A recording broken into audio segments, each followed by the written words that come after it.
to focus today I want to focus very much on the real side of this thing. And we will see something that is very interesting, which will motivate maybe some of you to get more interested in real algebraic geometry, that real algebra or real algebraic geometry has some particular tweaks inside that can make it much more complicated, but also much more interesting. And again, throughout this talk, we will have a finite group acting via linear representation, either on a complex or on a real vector space. Okay, we had in the last lectures, we had already seen whenever I have a finite group, or as I mentioned, I mean, even some infinite groups, then the invariant ring is generated by finitely many fundamental invariants. Okay, so it's a very nice ring. And we knew already that every polynomial thus can be expressed in terms of these invariants with another polynomial g, or yesterday I called it f twiddle. So we have actually another polynomial expression that represents my original polynomial f. And this is in a new set of variables. Of course, it does not necessarily mean that this g is uniquely defined. We already saw one example of that. So there might be actually two polynomials that give us the same polynomial back. And thus we could just look at the difference. So we have seen that they have algebraic relations among those generators, and therefore this original polynomial might be only defined up to this algebraic relations. And then you all know what we do. We try to mod out this algebraic relations, and so we look at the ideal that is generated by all these algebraic relations among them, and we get an ideal in this new polynomial ring of my fundamental invariants. This is the ideal of relations. It's in fact a prime ideal, so it's a very nice ideal.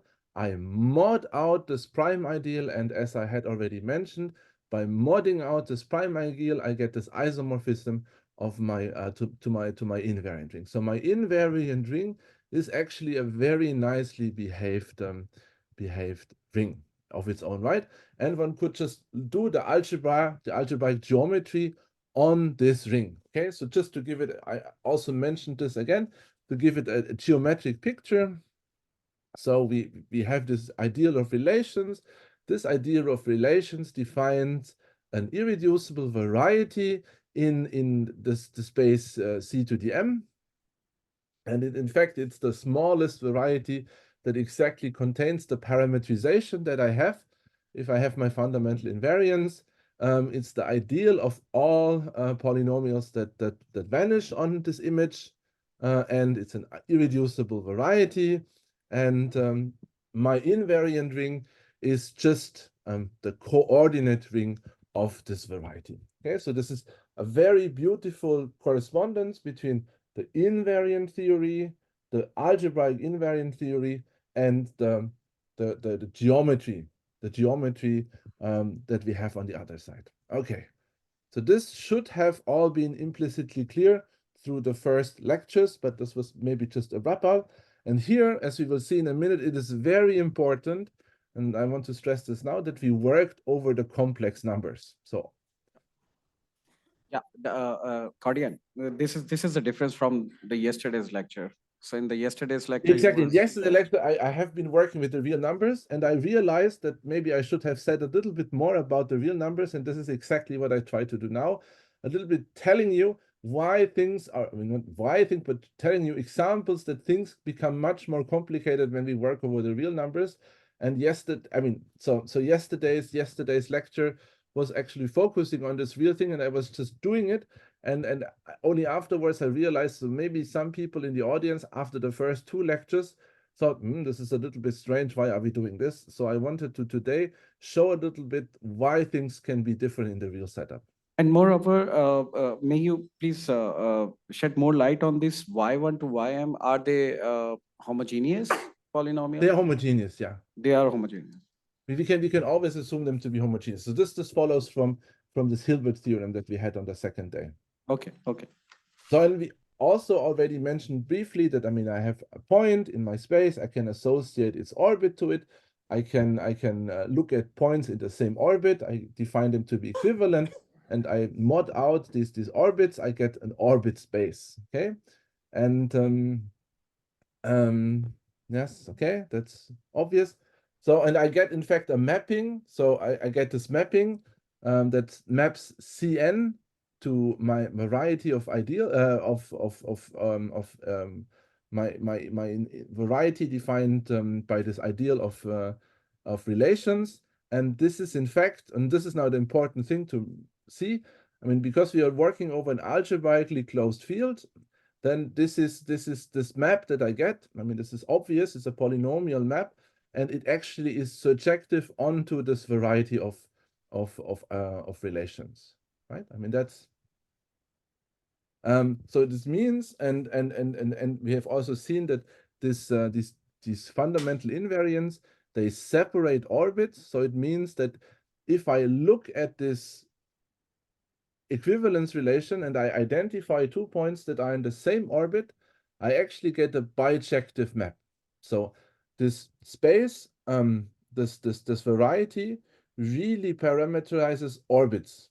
So for every orbit of my group action on the left-hand side in Cn, I have a point in the image of this map, which corresponds to the entire orbit, and this map is really one-to-one. Okay? Every orbit of my group in the one space is represented by 1 point on this variety in the other space. And every point there really uniquely corresponds to one orbit. So this is really a bijective map. Okay, so this was implicitly already said in the second lecture, but maybe again I was a little bit fast. It's always hard for me to gauge the speed here. So, but why is this interesting? Why is this interesting from an applied perspective? So actually, this theorem would allow us to translate invariant questions into a much easier setting. Namely, I mean, suppose, again, Carlos is now gone, so I cannot use Carlos.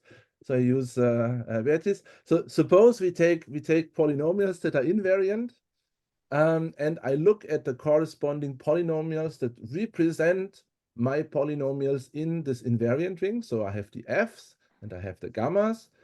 And now suppose I'm interested in solving the system f1 equals f2 equals 0, yeah? Then by this sheer triviality almost of this bijective map, the one has a solution if and only if the other one has a solution, right? I mean, that's exactly what I just said. I mean, we have this map, everything is bijective, so we have a solution of the one, we will find a solution of the other, and vice versa. So then, I mean, we just immediately would go and maybe select nice fundamental invariants to make sure that these gammas are of a very nice shape. For example, when they're symmetric and we have this unicity and the degree is low, I mean, those gammas will only involve very few of the PIs, and so we would have drastically simplified our problem. So over the complex numbers, this is really one of the cool things you can use with invariant theory to make problems easier if you know the invariants. So let me just visualize the theorem in the following very, very concrete thing, which I also mentioned in the first lecture. So if I think about my point in Cn as a tuple x1 to xn, and I look at the univariate polynomial in one variable t, which is just defined as the product t minus xi, so that xi are the roots of this polynomial. Then you all know from high school or maybe first year university that there is this correspondence between the roots of the polynomial and the coefficients are exactly the elementary symmetric polynomials. So here we can think about, we have an Sn action, it permutes the coordinates of in Cn, it permutes the roots of my polynomial, and obviously the permuting the roots of the polynomial doesn't change the polynomial. So you get back the same polynomial, and this is exactly this map that sends x to this evaluation at the elementary symmetric polynomials. Okay, so we have Excuse me, this Cordian. surjective map. I mean, you all know. I have a Yes, question. yes, sure. In your last proposition, it is only mentioning the solution, existence of the solution. Yes. Do we have a relation between the solution of Fi's and gamma i's other than the existence surety? So I mean, the relation is that these are exactly in the map of this map. They are exactly in the image of. So they are linked by this map. Maybe that's the best thing I can answer now. So if you think about here, so here I have this polynomial f. I mean, I assign this polynomial f to my point x. Now I could, if I look at the solution in the E1 to En, any solution here would correspond to all possible roots of this polynomial that I have in this E1 to Ens. Okay, so this map, exactly this map here in this, so this assignment of coefficients to roots is exactly, I mean, visualizing this map, this abstractly defined map in this very concrete setup. Okay. So the image. Can you go back to previous slide? Yes, sure. I have to ask. Yeah. In the last equation, you have written gamma 1 of y up to gamma m of. What is y here? You haven't.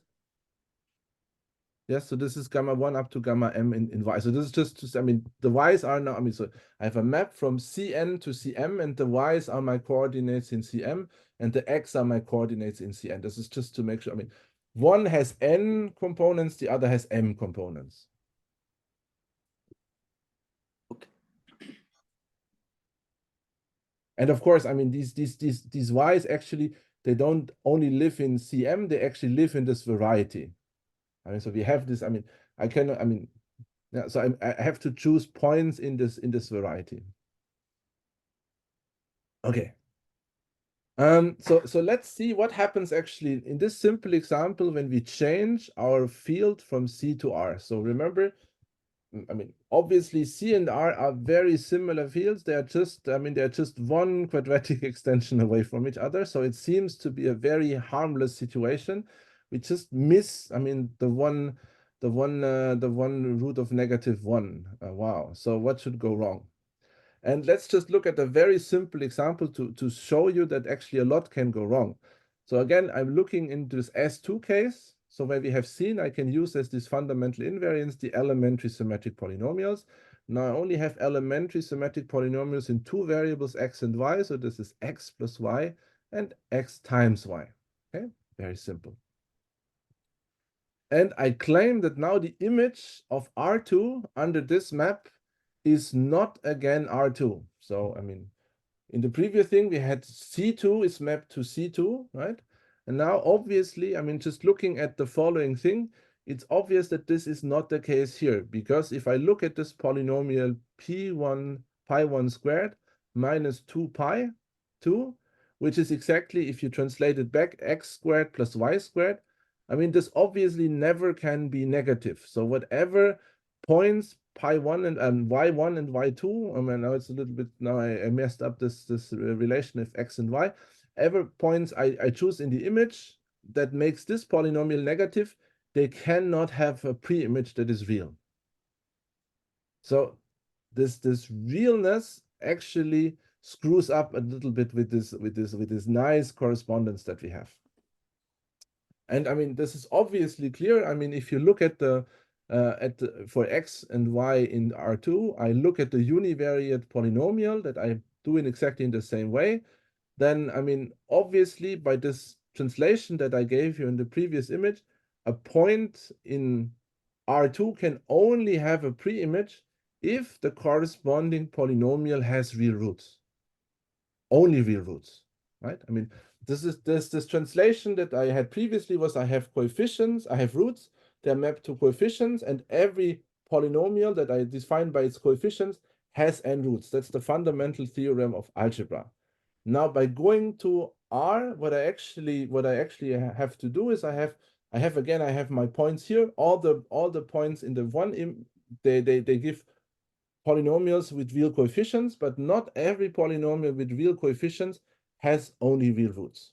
So obviously this map will fail to be surjective. Okay, and then we can of course look at, but we can still very nicely describe the space in this example here. I mean, we all know what are the conditions of the coefficients of a polynomial of degree 2 to only have real roots. It's exactly that the discriminant has to be non-negative. So you can realize this image as a very, very concrete, very nice semi-algebraic set. So this is, again, we saw yesterday, this is a semi-algebraic set. It's a set defined by polynomial inequalities. Okay, so let's generalize this first to the case of the entire symmetric group. So if I take the symmetric group Sn, we look at the following matrix. So we look at x1 to xn, which may be possibly complex roots of a univariate monic polynomial. I look at the evaluation, so I look at the power sums in these roots. So Sj are now the power sums in the roots.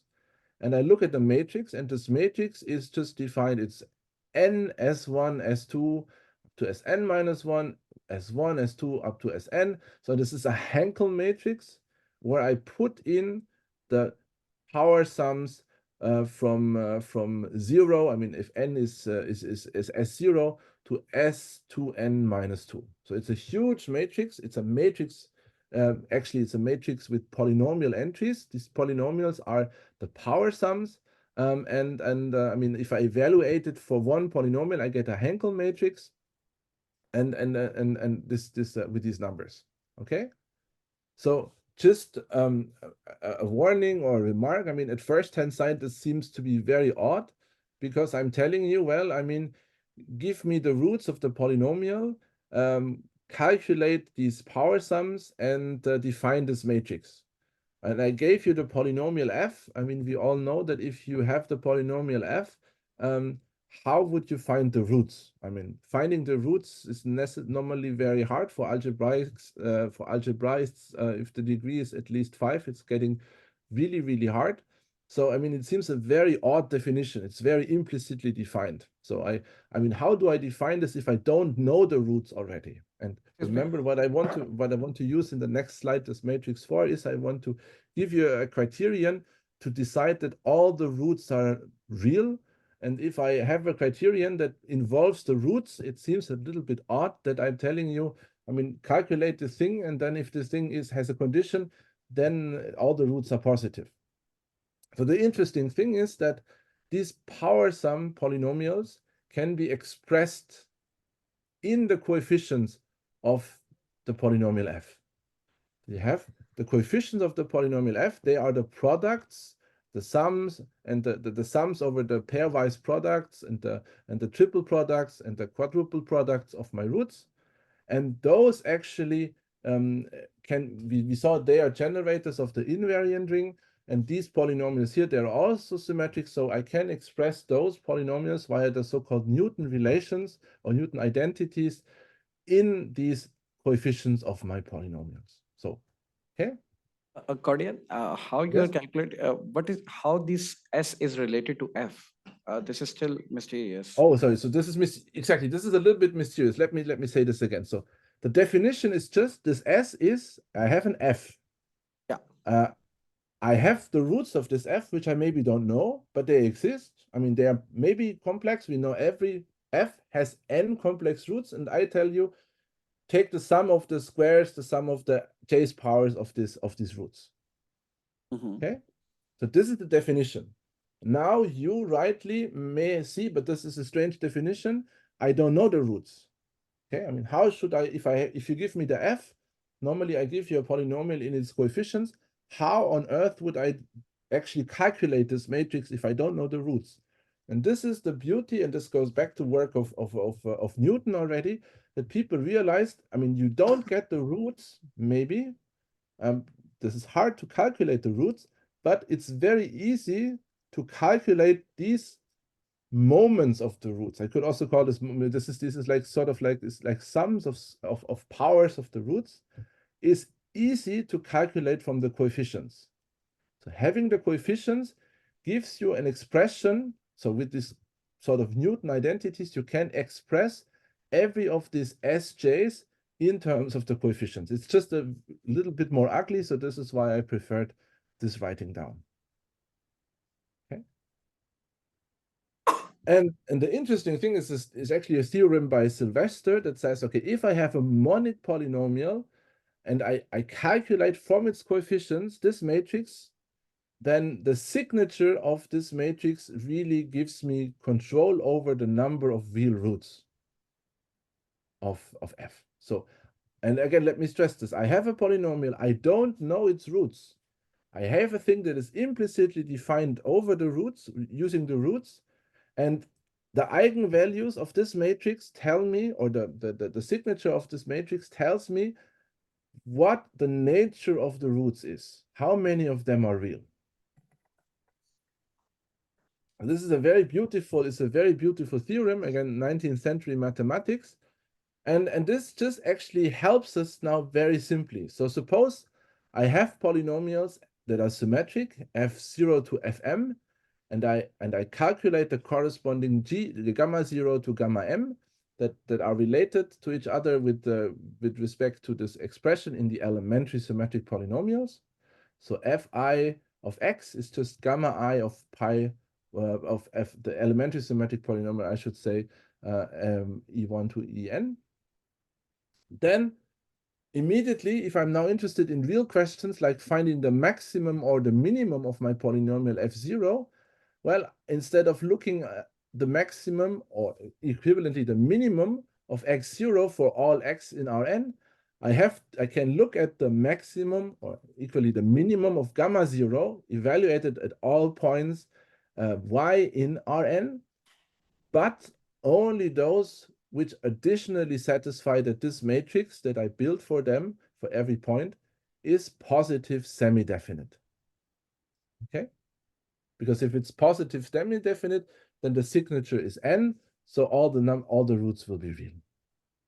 And equivalently, if I'm interested in a real variety defined by f1 to fm, so I want to know if there is a point in this variety, then such a point exists if and only if I have a point in the variety defined by gamma 1 to gamma m to gamma n gamma m, which additionally satisfies that this matrix is positive semi-definite. Okay, so wrapping this up for a moment, we have this very nice map which over the complex numbers is surjective and which very nicely relates the geometry of an invariant variety on the one hand to the geometry of a variety that is living in this quotient space of or the orbit space. Over the reals, this map sadly fails to be surjective in many cases. I mean, doesn't necessarily need to fail, but I mean, we have seen one example where it fails, and this failure can be repaired by introducing an additional gadget. In the case of the symmetric group now, this matrix that I defined previously. Okay, so or another way of saying this is you have this polynomial map, and the polynomial map has an image, and this image is nicely described as a semi-algebraic set.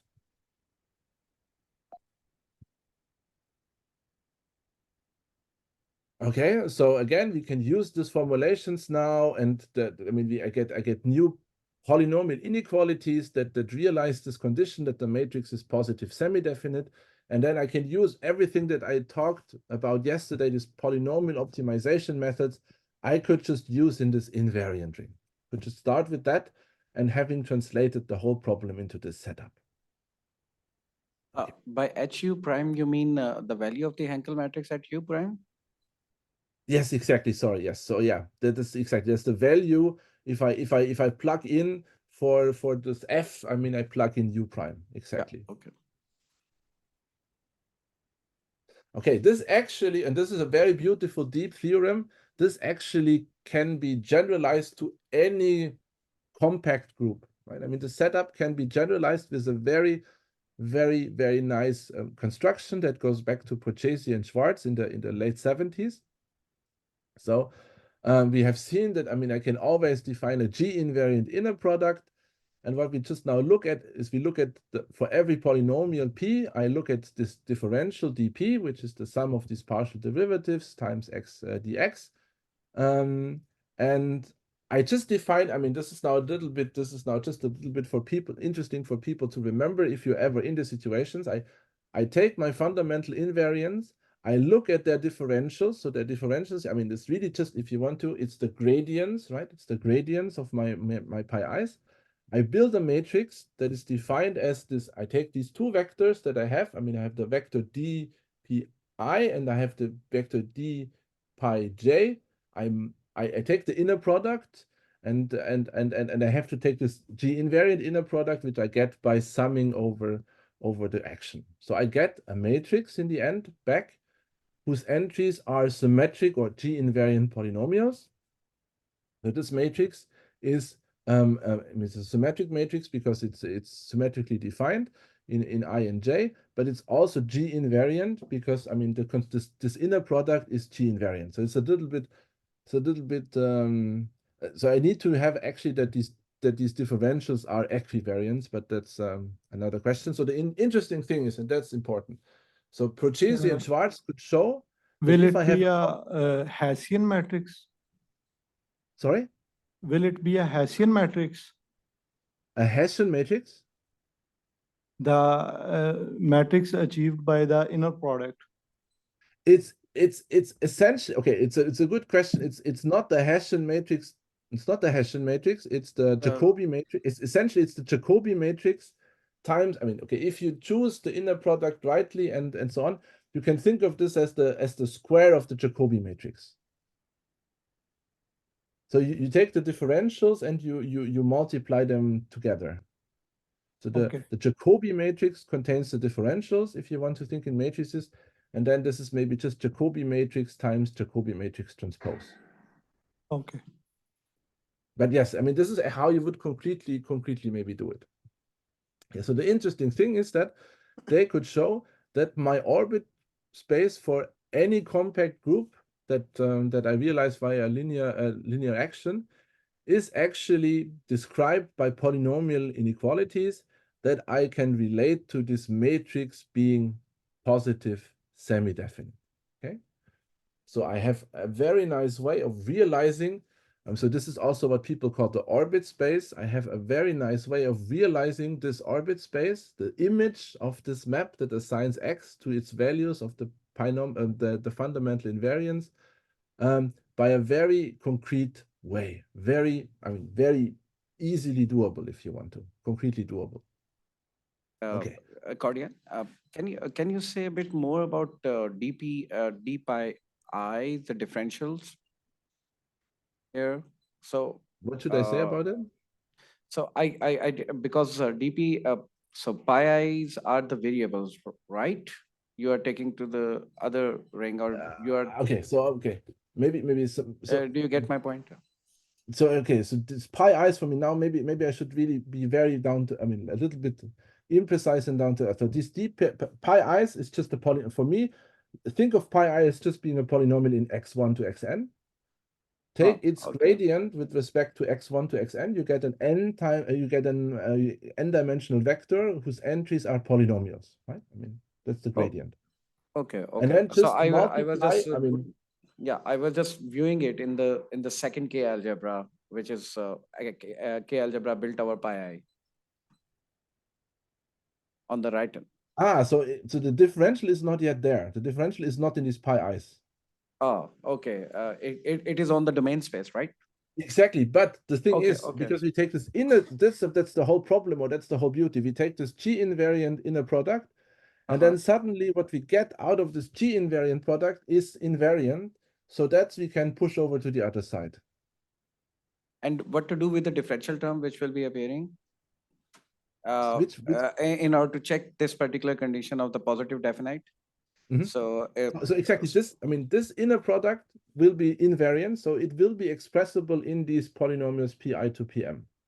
So in the end, the matrix that I get, the matrix J, has entries, and those entries, they live in the ring generated by P1 to Pm. So my point is that the matrix J will be the entries of the matrix J will be having the differential involving inside. No, that's the No. thing. They only have it implicitly in the definition again, but I can express them only in the pi 1s to pi m's. The differentials don't appear anymore. That's a little bit the magic here. You will use that in a product DP DQ. Exactly. I use the G Okay, invariant in a product, and I use exactly this inner. You see this inner Yeah, product okay. that I mean, it's. I mean, if everything is nice, then this is just a G invariant product, which is just the sum over, Now I exactly got it. taking the one and the other, and then the magic is that the differentials disappear. Okay, now I got it. Thank you. You're absolutely welcome. I'm sorry that this is maybe a little bit quick. So, what I wanted to. So there is a question. Yes. In your previous theorem, could you please here then the orbit space is given by polynomial inequalities. Yes. Where are the polynomial inequalities? Are you saying the quotient of Rn and G equals phi of Rn? This is inequality. Exactly. Because this is equal. Okay. Maybe okay. Equality. Okay, that's okay. Maybe I should have said diffeomorphic or so. Yes. So maybe this equality sign was a little bit confusing. So again, what I think about this is that I have my orbits, and I can associate every orbit to a value of my invariance. And whenever I have a value of the invariance that corresponds to a previous to a point in my original setup, then this is a one to many it's a many to one map.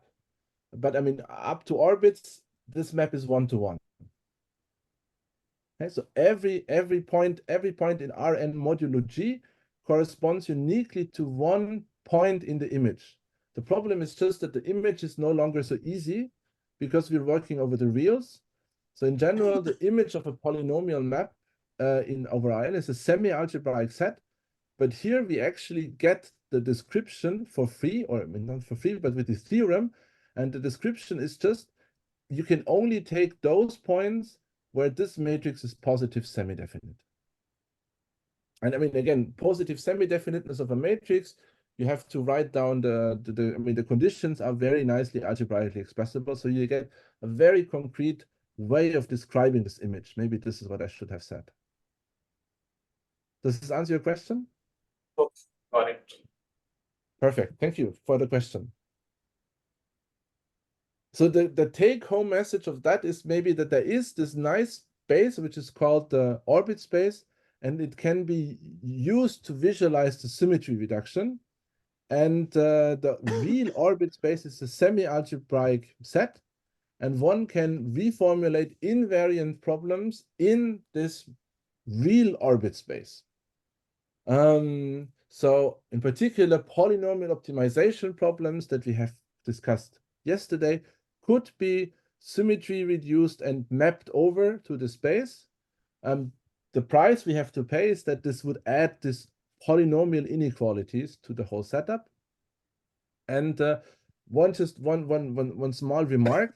I mean, we use the theorem now, and if you use this theorem as a black box, the description you get might not be optimal. So there might be actually redundant polynomials that appear in there. And it's a very interesting question to study how to describe these orbit spaces in the best way for your application at hand.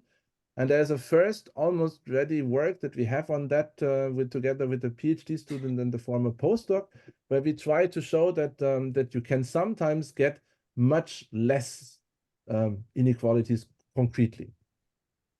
Okay, but this is maybe just for self-advertisement. Sorry for that.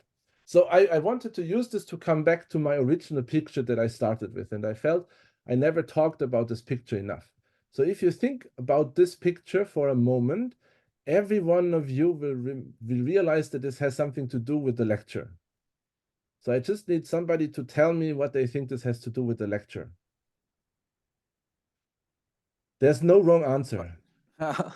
At every folding there is a symmetry happening there. Exactly. You could have also just said it's as beautiful as the lecture, but yes, you come right to the point. This is a very symmetric picture. Yeah. Sorry, And it's a all very those. symmetric picture. And now, if I would ask Carlos again to wake him up, sorry, describe this picture to me. So normally, I mean, like for example, count how many blue things there are in this picture. I mean, blue things is now a little bit very vaguely defined. Since Carlos is a smart person and he knows how symmetry works, what he would do is he would just look. I mean, the whole picture is very, it's potentially infinite, even the way I drew it. It's a huge mess. It's a lot of dots and colors. But once you realize there is the symmetry inside the picture, you see that, okay, in order to get the number of blue things, maybe I only need to count how many Count the blue odd things birds, there are yeah. in this inner triangle, in one of the triangles, and then by the power of symmetry, if I understand the symmetry of the picture, I actually have a description of the whole picture.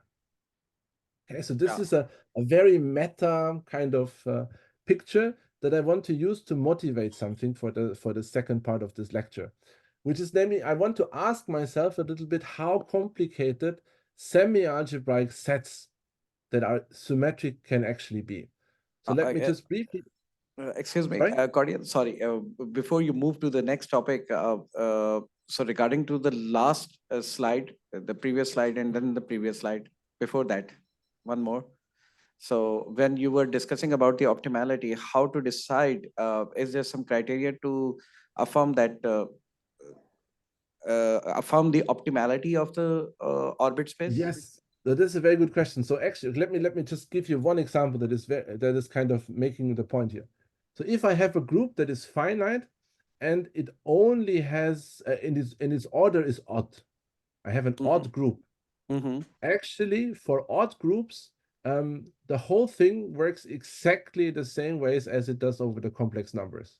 So for odd groups, one can easily show with a simple, I mean, it's not even an argument, it's just a calculation, that the orbit space will be exactly again CRM. So this map will be surjective onto this variety of relations if the group is of odd order. So there's actually I mean this has to do, I mean, this all boils down to the fact that if you have a real thing, solutions come always in complex conjugated pairs. So if you have one solution that is complex, you also need its complex conjugate, and if all the polynomials that you use are of odd degree, I mean there is just always a real solution by force. And this has been actually generalized by Ludwig Bröcker in the 80s, who could show that the optimal number of inequalities that you need to use is related to the two subgroups of your group. So it's essentially I mean it's related to the size of the group, two subgroup that you have in G. But his argument was completely, it's completely non-constructive. And what we try to do is get a first, because we're applied algebraic geometers, we actually want to use this result and see how do we get this. So there's a first result from us where we say if this two subgroup is very, very small, that you actually only need one inequality, here is the one inequality that you use. That's true only for real, when you are considering the real spaces. I mean, yeah, but what do you mean only for the because reals? Then the roots appear as a conjugate, the complex roots. Exactly. So I mean, it works for all real closed fields if you want to. But I mean, yes. And I was just curious about one more thing, whether this kind of study has been done for finite fields as well. Oh, that's a very good question. I'm now I'm a little bit now I'm swimming in waters that I'm not but I mean the problem with finite groups is of course that you have already positive characteristics that might be a little bit dangerous, so you want to make sure at least that finite fields, the cardinality doesn't divide, the cardinality of the group is not divisible by the characteristic and so on. But I don't think this has been done, but so people, definitely the people who are working on the coding side of algebraic geometry, exactly. So when you said this now, I remembered that I had exactly this kind of discussion with the person from coding theory. He was always interested in F2, but then I told him, F2, the problem with F2 is just 2 divides a lot of things. Probably that particular problem is quite apparent there. So the Exactly. So order, that yeah. exactly this was in a talk when somebody really was using symmetric polynomials to build codes, and then we got very excited for a moment, and then I realized, oh, it's actually much harder than I thought. Okay, okay. You can continue. Thank you very much. Thank you. So I want just to talk a little bit about what do I mean. I showed this picture and I said this looks like a very complex picture. What do we mean by complex? Well, by complex, I need a measure of complexity. And what I mean by complex now is maybe just, it has a lot of topology. I mean to say I take the homological Betti numbers of my set, I sum them up, and if this number is big, then my picture is very complex. If this number is small, then it's less complex. Okay, this is a very vague definition, of course. It's not a good definition of what complexity is, but just a hands-on definition. So, and the interesting question would be, of course, now Beatrice has a polynomial system. She has S polynomials. Polynomials are of degree D in n variables. And the question is, how bad could such a thing look like? That's maybe a question. And there is results that are very classical, namely Petrovsky, Olienik, Tom, and Milner, who showed already in the 50s and 60s that there are bounds for the sum of the Betti numbers, which are exponential in n and polynomial in d. So again, I play this game. I have two quantities or three quantities. I have the number of the polynomials. I have the degrees, and I have their variables, and I just want to know how badly could such a thing look like. And I mean, the thing that you get is this bound for algebraic varieties.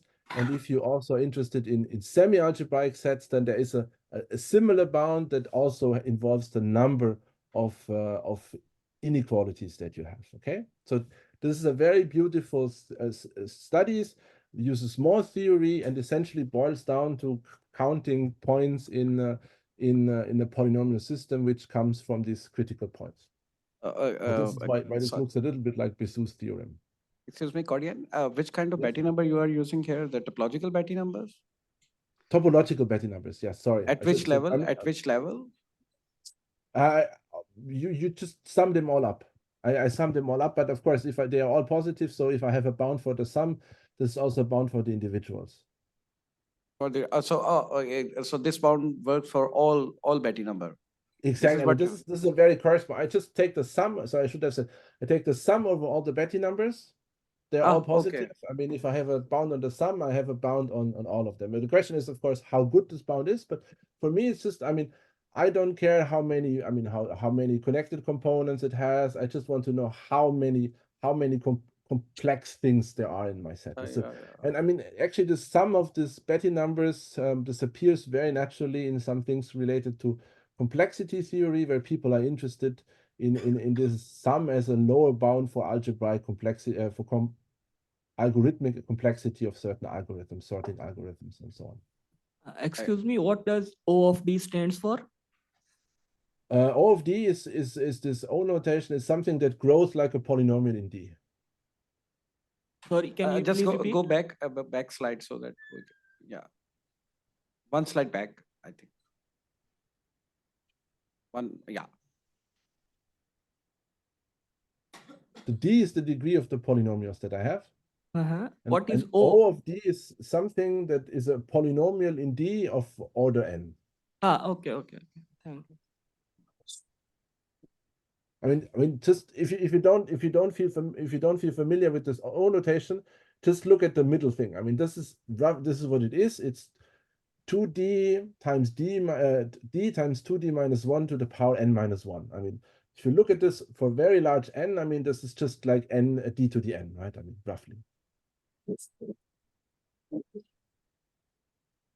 Okay, so why is this interesting? I quickly mentioned this relationship to complexity. Well, I mean, if a semi-algebraic set is very complex, then we believe that algorithms computing such invariants should also be very complex. Okay, this is not a theorem. This is more like, this kind of, I draw a picture and everybody gets convinced the picture is complicated, so it must be complicated to look at the picture. And there are some examples where this relationship actually holds. In the quadratic case, you have simple algorithms, and the homology of things that are only described by quadratic polynomials is also simple. Okay.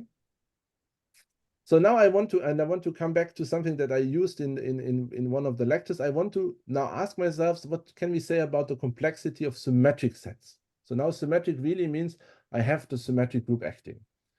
So, and the reason for that is that we know with invariant theory and so on, we can much more efficiently decide if a real variety, for example, is empty. And if this meta belief that I had before is true, then one would assume that this actually also means that the symmetric varieties or real varieties in general have much simpler or much tamer homology, topology. So let's look again at this polynomial, and we had this polynomial arriving quickly at some point in this not exercise session, but in this me trying to explain a conjecture part of the lectures when d was just 2. So I look at the polynomial, which is the sum of squares of products of the coordinates. And if you look at this polynomial and you look at the real variety that is defined by this polynomial, you will see that this is just all the points all the points where the coordinates are 1, 2, 3, and so on to d half, right? I mean, so in total there will be d half to the n many points in this variety, and at first hand side, this seems to be exactly behaving in the same way as this bound. It's something d to the n. Okay, if I now look, I mean, this is just finitely many points, and my measure of complexity is counting the Betti numbers. So it's counting in this sense the connected components, finitely many points, so d half to the n. So at first hand side, it seems that this complexity is just as bad as in the non-symmetric case. But now, of course, we can say, okay, what if we restrict only to Sn orbits? So, I mean, I also mentioned this briefly. So if I just order my points, so if I take out the quotient by the symmetric group, that just means I order the points, and I just take 1 point per orbit, means I just take one of these ordered sets of points. So I just take the first, the ones, then the twos, and so on. If I order my points in that way, then actually the number of such ordered sets of points is nicely described by this binomial coefficient. And so if I look at the asymptotics of how this quantity behaves, you see that so it's upper bounded by a constant times n to the d over 2 minus 1, and lower bounded by another constant n to the d over 2 minus 1. So it's suddenly it is a quantity that is, now if you just naively look again, it's a quantity that is polynomial in n for a fixed d. What is CD Okay. here? CD is a constant. CDs are some constant that just depend. I mean, it's just, I mean, if you fix, I mean, for every D, there is such a thing that in the end, it's upper bounded and lower bounded by a constant times this n. They are just constant. Okay. This is true for any symmetric polynomial, right? Wait for a minute. Yes, I mean, this was just now for this simple example. You're absolutely right. This was just for this simple. I mean, now this is the number of orbits in this simple example. And now I want to see how general this actually is. And this is actually very general. And this is a theorem that's that you need to prove, of course. And it actually says, okay, if I have any symmetric semi-algebraic set that is defined by symmetric polynomials, again, I have S, the number of them, I have N, the variables, and I also have the degree. Then the sum of the Betti numbers of this quotient, so counting only homology up to orbit, is bounded by something that depends on N and an S, but this is all D on an S, this is all fixed. And the term of in N is polynomial in D. It's exactly the thing that we had before. It's D over 2 minus 1.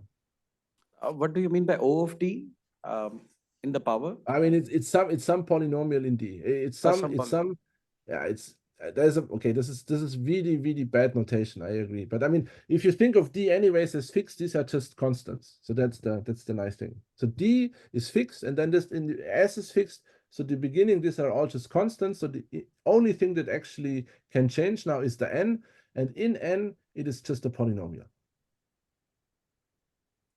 And more importantly, actually, the higher, and this comes to what was asked a little bit before, one can actually also show that the higher Betti numbers, so whenever D is I is bigger than D, the higher Betti numbers, they all vanish.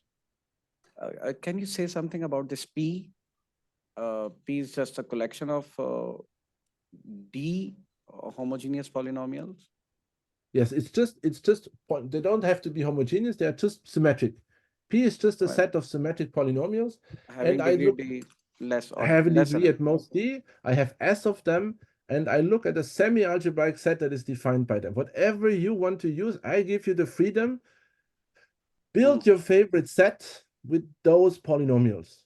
Draw a picture using those polynomials, and I bet to you that, I mean, this picture can look very complicated, but if you only count orbits, then I can tell you that it's not as complicated as it should be.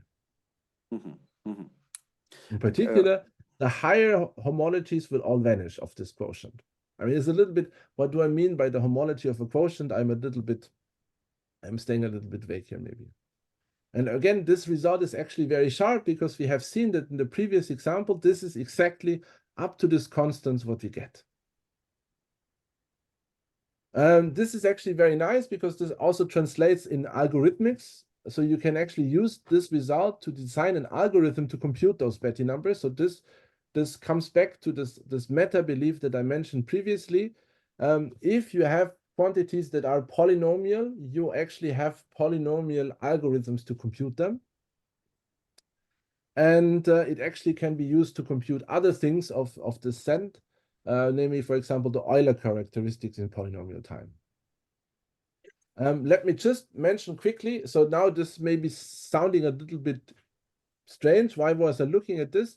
So we had talked about group representations. So when I have a topological space and a finite group acting on X, I immediately get an action of my group also on the homologies that translates my homologies into the set of group modules.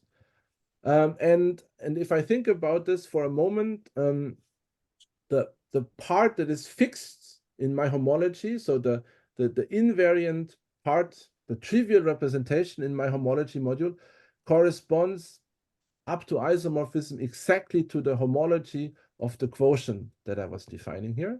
So that's very nice, but this, I mean, characteristic 0. So in fact, the previous result was saying that if I look at the homology or cohomology module of a semi-algebraic set defined by polynomials that are symmetric, blah, blah, blah, actually, it gave me information on the multiplicities of the trivial representation in the set. Okay? Just to mention, so we will see, I mean, so the Specht modules, I mean, they are called Specht modules, the irreducible representations of the symmetric group, they are in one-to-one correspondence with partitions. So this is very beautiful because we had this correspondence to the conjugacy classes. They are called, I mean, okay, this is now a definition. So they are beautifully described. Maybe let me just say they're beautifully described with combinatorics. There's a nice book that I will mention at the end of the last lecture for everyone to read by Bruce Sagan, for example, that explains how to construct them very concretely. And now the interesting thing is just that actually building on the theorem, you can get a whole decomposition of this homology in terms of these irreducible representations. Okay, and again, I mean, this decomposition you just have by the virtue of this decomposition theorem that we have seen in the first lecture. But actually now you can also show that you can bound all of these numbers, these multiplicities, by something that is polynomial. Okay, but that's maybe a little bit. I mean, this is now a translation that I'm making only for the people who are really interested in knowing more. It's very beautiful and it ties to the first and the second lecture very nicely. Okay, and I mentioned this because I was pushed on this open question. So I had this open question that I wanted to explain to you, and I screwed up a little bit because it was a little bit maybe unprepared. So I want to mention this again, this open question. So suppose you fix one polynomial in a polynomial ring Z1 to Zk, and I have the power sum polynomials, for example, Pi and upper n now just, okay, this upper n is not, I take it to the power n here. This upper n means I have n variables. So it's the power sum polynomial in n variables for every n. I have thus a unique polynomial Fn, which I get by plugging in the power sums in n variables into my fixed polynomial g.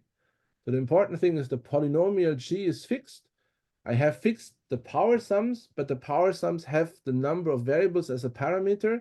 So I get a sequence of polynomials, Fn, that are symmetric with respect to the group Sn for a growing n. Okay, so I have one polynomial, but in fact, this polynomial defines for me infinitely many polynomials. And for every of these polynomials, I can look at its variety that is defined over the real numbers. So this will be a variety living in Rn. So in the one example that we had in the beginning, it was this hypercube, for example. And the conjecture now is, does there exist a polynomial, a univariate polynomial gamma of t, such that for large enough n, I mean, maybe I need to wait a little bit, but if n is large enough, actually all the Betti numbers of this quotient, all the equivariant Betti numbers of my variety are given by this polynomial evaluated in n. So in this previous result, let me just mention, I mean, this simple result that we had here, I mean, this would be my polynomial. My polynomial would be n plus n over 2 minus d over 2 minus 1 over d over 2 minus 1. So that's a polynomial in n. You can write it down. And this would be exactly the polynomial that I would like to have.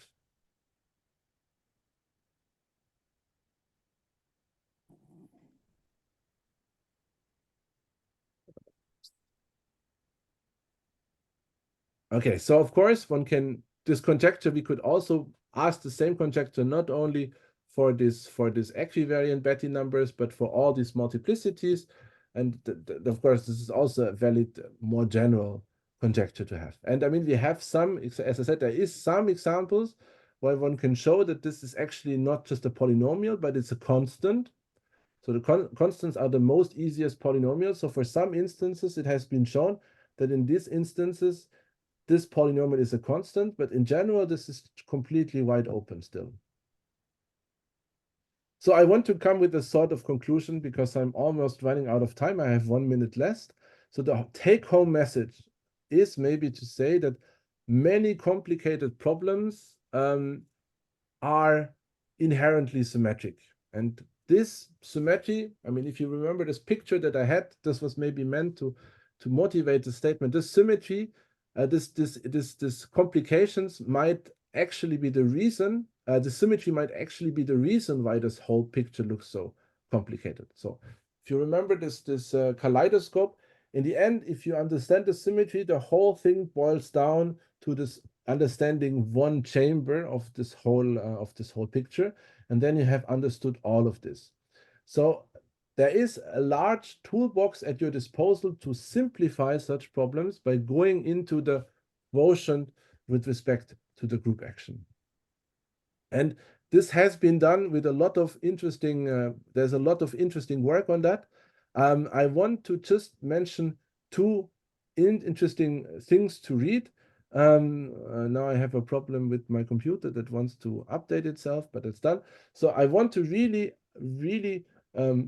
suggest to you this very beautiful book by Bernd Stumpfels, Algorithms in Invariant Theory, which gives you an introduction into invariant theory in a very concrete and algebraic way, and actually shows you how to use this over the complex numbers. So over this whole book is then only over the complex numbers.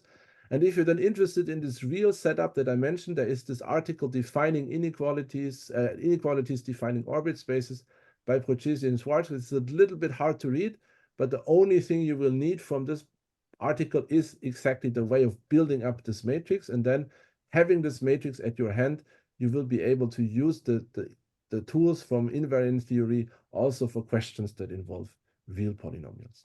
And with that, I just want to come back to the quote that I had in the beginning, that symmetry is a vast subject. It's significant in art and nature. Mathematics lies at its roots, and it would be hard to find a better one on which to demonstrate the working mind of a mathematical intellect. That's from Hermann Weyl. And I want to just supplement this quote of beauty with this other shot that I made from not this time inside Tromsø, it's a little bit outside of Tromsø. Yes, and with that I end. Thank you very much for the attention. Thank you. Thank you very much. Thank you, Cordian. Are there any questions from the audience side? Yes, I have a question. Yeah. Cordian, in your setting, do you consider the faithful action, or we may have a fixed points as well? So yes, so I mean, this is, so it doesn't matter for them. I mean, for these practicalities, it doesn't matter because you can always get rid of these fixed points, of course. But yes, I mean, that's important. I mean, in the usage, it's important to distinguish this sometimes. So you mean if we have some fixed points of an action, we can still think of the invariant polynomials in the orbit space as So, well. exactly. Okay. Okay. Are there any other questions? Okay, out of my curiosity, Cordian, these symmetric polynomials appear a lot in the enumerative combinatorics, particularly when we consider the H polynomial and the subdivision of the simplicial complexes, which give rise to these kind of polynomial. So as there are, so definitely there people are more inclined toward finding the real rootedness of that particular polynomial. And there is a bunch of problem which is related to generalized sphere, characterization of generalized sphere, which is depending on the real rootedness of the polynomial. So are there, I was just curious because this whole stuff is new for me. Are there some connection between these two? Okay, there are of course connections, but of course, if it were so, so let me just maybe say the negative thing first. So it's not, I mean, these questions are very hard that you pose here. I mean, the question that you refer to. And I mean, you cannot just naively think that using this this toolbox, it will immediately give you the answers. But there is this, I mean, so how to say this? I mean, this real rootedness is really at the cruise of a lot of problems,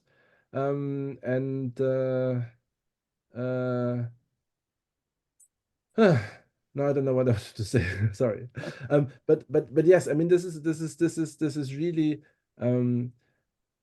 maybe I should say this is, I mean, it's sometimes not as easy to see that a polynomial has real roots, because if, I mean, it might have, I mean, this matrix might just completely be blowing up, or I mean, yeah, so. Yeah, but one thing is quite good, that I think there are bunch of polynomial, a class of polynomials, symmetric polynomial, which are coming out of the subdivision. So I was just curious whether the study of this kind of study of those particular class of polynomial would be of any interest.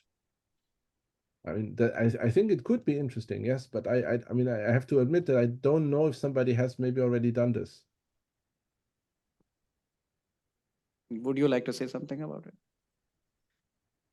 Haven't? Okay, I think this is a kind of a yeah, this is a question out of curiosity. Okay, if generally those polynomials are not symmetric. Yeah, those polynomial are having a very weird structure as well. Log concavity, or might be something else which is coming from, if there's So most of something is them, real they rooted, are then low yes, concave as well. Yeah. So the log concavity, yes. So you want to, I mean, normally the people use this hyperbolicity of polynomials to show log concavity. Yes, because if a polynomial has real roots, only real roots, then it is log concavity. Exactly. The converse is of course not true, but people try to work with those some properties. Exactly. So concavity there is unimodality and so on and so forth.